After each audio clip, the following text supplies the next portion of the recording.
शीर्षक है वहशी पिता। जब मैं 1 साल की थी मेरी माँ विधवा हो गई थी। नाना जी ने मेरी माँ की दूसरी शादी करवा दी। मेरे नए पिता मुझसे दूर ही रहते, पर ईश्वर की असीम कृपा थी मुझ पर। मेरी माँ मुझसे बहुत प्यार करती थी।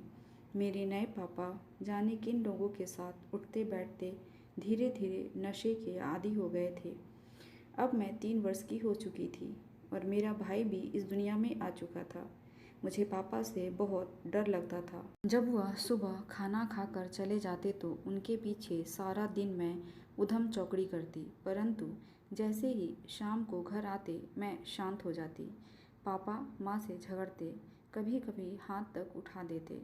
मैं छोटी थी, माँ को बचाने की हिम्मत तो दूर, घर का कोई कोना ढूंढती छिपने के लिए।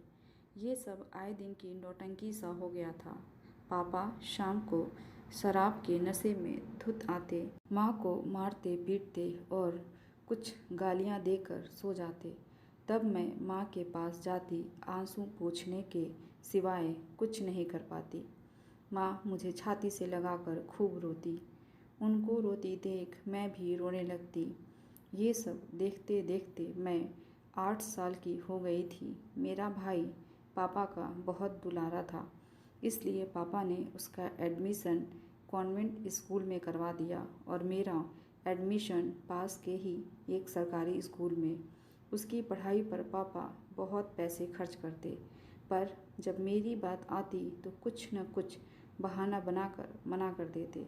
पापा अब ज़्यादा पीने लगे थे और उनकी मार पीट भी बढ़ गई थी। वक्त बीतता गया, अब पापा की कमाई भी ज़्यादा होने लगी थी। माँ जब भी शराब छोड़ने के लिए कहती, मार खाती और गालियाँ सुनती। मैं अब 15 साल की हो गई थी और मेरा भाई 12 साल का। सुबह उठकर मैं माँ का हाथ बटाती घर के कामों को ख़त्म करने में। उसके बाद स्कूल जाती। स्कूल से आने के बाद भाई की किताबें, कपड़े, खिलौने जो भी बिखरा रहता समेटकर यथा स्थान रखती। फिर कपड़े धोती, सुखाती और तह करके रखती। पापा के कपड़ों को प्रेस करना, उनकी चीज़ों को व्यवस्थित करना मेरी जिम्मेदारी बन चुकी थी और मैं पूरे लगन से इन सब कामों को करती। जब भाई स्कूल से आता तो उसके लिए नहाने का पानी रखना, खाना परोसना, ये सब मैं पूरी आत्मीयता से करती। शाम को सोमू दोस्तों के संग बाहर चला जाता और पापा के घर आने से पहले लौट आता। एक शाम पापा अपने दोस्तों को साथ लेकर घर आए। इससे पहले कभी उनके दोस्त घर के अंदर नहीं आते थे, बाहर से लौट जाते थे। वे अपने साथ शराब की बोतलें भी लेकर आए थे। माँ ने पापा से बोला, अभी तक तो आप बाहर से ही पीकर आते थे और अब औरों को भी घर में लाने लगे। ये घर है, शराब का अड्डा नहीं। माँ ने एक कमरे में मुझे भेज दिया, परंतु मैं ये सब कुछ कमरे की खिड़की से देख सुन रही थी। पापा माँ को गाली देते हुए बोले, बाहर पुलिस वाले पीने नहीं देते और घर पर तू जान की दुश्मन बनी है। माँ, देखो हम सब बर्दाश्त करेंगे, पर ये सब नहीं, ये सब बाहर ही किया करो। पापा, ये मेरा घर है, जो मर्जी वो करूँगा। तू होती कौन है रोकने वाली? चल हट यहाँ से, मेरा दिमाग मत खराब कर।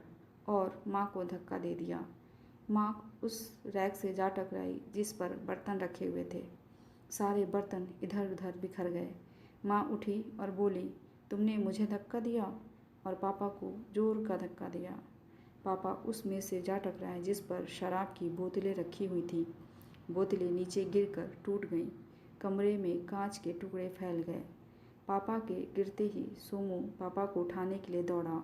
मैं पापा से डरती थी, इसलिए नहीं गई। सोमू ने पापा को उठाया और कमरे में चलने के लिए कहा।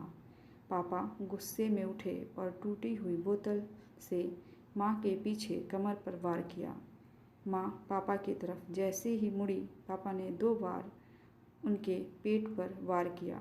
ये सब देखकर हम भौचक्के हो गए। क्या करें, कुछ समझ नहीं आ रहा था। माँ के नीचे गिरते ही पापा भी सन्न हो गए। गुस्से में एक कत्ल हो चुका था। पापा और उनके दोस्तों ने पुलिस से बचने के लिए माँ को जल्दी से उठाया और घर के पीछे आंगन में ले जाने लगे और मुझसे पापा कहते हुए गए कि ये सब जल्दी से साफ कर दो। उनके पीछे मैं सफाई में लग गई। पापा और उनके दोस्तों ने आंगन में गड्ढा खोदा और उसमें माँ को डालकर उस पर मिट्टी डाल दी। मैं रो रही थी। मेरे लिए यकीन कर पाना भी मुश्किल हो रहा था। जो माँ चंद घंटे पहले हमारे साथ थी, अब हमारे बीच नहीं रही। काश ये सब बुरा सपना हो और माँ एक आवाज़ दे, मैं उन्हें सीने से लगा लूँगी, लेकिन मैं कभी नहीं मिल पाऊँगी। उनकी कमी पूरी ज़िंदगी खलेगी। मैं अब किससे बात करूँगी? कौन अब मेरे साथ में रहेगा? रात बहुत हो चुकी थी। सोमू सो गया था और मैं उसके बगल में लेटी सोच रही थी कि अब भाई और पापा के सिवा मेरा इस दुनिया में कौन है? अगर पुलिस ने पापा को पकड़ लिया तो हमारा क्या होगा? यही सब सोचते सोचते कब नींद आ गई पता ही नहीं चला। सुबह उठी तो सोमू स्कूल जा चुका था। पापा आज दुकान नहीं गए थे क्योंकि सुबह के 9 बज चुके थे। मैंने पापा से खाना खाने के लिए पूछा क्योंकि कल रात किसी ने खाना नहीं खाया था। पापा, खुशी, कल के हादसे के बारे में किसी से कुछ न कहना। मैं ऐसा नहीं करना चाहता था, लेकिन मुझसे गुस्से में ऐसा हो गया। खुशी, मुझे पता है, आप परेशान मत होइए। आपके और सोमू के अलावा मेरा है कौन? तभी पापा ने मुझे पहली बार गले से लगाया। पापा, सोमू को मैंने समझा दिया है, वो भी किसी से नहीं कहेगा। कोई तुम्हारी माँ के बारे में पूछे तो कह देना घूमने गई हैं। आज शाम को मैं बाज़ार जाऊँगा। तुम्हें कुछ चाहिए? मुझसे आज तक पापा ने ऐसी बात नहीं की थी। खुशी, आपको जो ठीक लगे ले आना। पापा, ठीक है, मैं अब दुकान निकलता हूँ। मैं दिन भर काम करके थक सी गई थी। शाम को लौटते समय पापा एक थैली में शाक सब्जी और दूसरे में समोसे गुजिया के पैकेट लेकर आए थे। सोमू खुश होकर पापा से पूछा, ये सब मेरे लिए है? पापा, नहीं, तुम दोनों के लिए है। अच्छा सोमू, तुम बहुत दिन से कह रहे थे अपनी बुआ के घर जाने के लिए। सोमू, हाँ पापा, आप ले चलेंगे क्या? पापा, ठीक है, कल सुबह तैयार रहना। खुशी, इसका बैग पैक कर देना, 4-5 दिन ये वहीं रहेगा। खुशी, ठीक है पापा। दूसरे दिन पापा सोमू को बुआ के घर छोड़ आए। उसी शाम को पापा दुकान से घर आए, फिर बटुआ लेकर कहीं चले गए।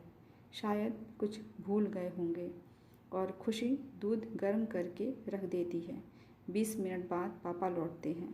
पापा, मैंने बाहर के दरवाजे का ताला लगा दिया है, तुम अन्य कमरों को बंद कर दो। एक पैकेट देते हुए बोले, नहाकर इन्हें पहन लेना। जब तक सोमू ना आ जाए तब तक तुम मेरे कमरे में मेरे साथ सोना। तुम अकेली डरोगी, समझ गई? खुशी, जी। फिर पैकेट लेकर नहाने गई। नहाने के बाद जब पैकेट खोलकर देखा तो पाश्चात्य कपड़े थे, छोटे छोटे। मैं हैरान थी देखकर, लेकिन जैसा कि पापा ने कहा था पहन लिए। उन कपड़ों में बाथरूम से बाहर निकलना अच्छा नहीं लग रहा था, तो मैंने उसके ऊपर से सलवार सूट डाल लिया। फिर मैं पापा के कमरे में पहुंची तो देखा पापा कोई बोतल और नमकीन लाए थे, लेकिन ये बोतल शराब की बोतल जैसी नहीं लग रही थी, तो मुझे कोई दिक्कत भी नहीं थी। पापा ने बोतल और नमकीन को मेज पर ऐसे रखा कि बेड पर से ही दोनों को उठाया जा सके। रात के 11 बज रहे थे। पापा ने कूलर ऑन करने के लिए कहा। मैंने ऑन कर दिया। अब पापा ने पास आने का इशारा किया। मैं मेज के पास आकर खड़ी हो गई। पापा ने बेड पर बैठने का इशारा किया और मेज के नीचे से 2 गिलास निकाले और नमकीन को मेरी तरफ बढ़ाते हुए बोले, खाओ खुशी। मैंने नमकीन खाई, वो काफ़ी चटपटी थी, तो मैं पानी पीने के लिए उठी, लेकिन पापा ने एक गिलास मुझे पकड़ा दिया। मैंने गिलास लेकर चखने के भाव से पिया। वो कुछ कड़वा सा था और मेरा मुंह भी जल रहा था, तो झट से पूरा गिलास पी गई। मैंने नमकीन न खाने का फैसला किया और पापा से कहा, ये बहुत तीखा है। पापा ने फिर से गिलास आधा भर दिया और मुझे रसोई घर से चीनी लेकर आने को कहा। मैं थोड़ी देर में चीनी लेकर आ गई, लेकिन लौटने पर देखा तो गिलास पूरा भरा हुआ था। पापा ने चीनी मेरे गिलास में डाल दिया और चम्मच से हिलाकर थोड़ा डांटते हुए बोले, जल्दी से ख़त्म करो। तो मैंने झट से पीकर ख़त्म किया। पापा खड़े हो गए और बोले, चलो खुशी, थोड़ी देर छत पर चलते हैं। मैं अब तक थक गई थी, नींद भी बहुत आ रही थी। बावजूद पापा के भय से मैंने हाँ में सिर हिला दिया और हम छत पर आ गए। मेरे पेट में जलन हो रही थी, लेकिन मैंने पापा से कुछ कहा नहीं। छत पर पापा इधर उधर टहलते रहे, पर मैं एक किनारे खड़ी रही। थकान और नींद ने मुझे निढाल कर दिया था और अब मुझे थोड़ा चक्कर भी आ रहा था। खड़े रहने की हालत में मैं अब नहीं थी।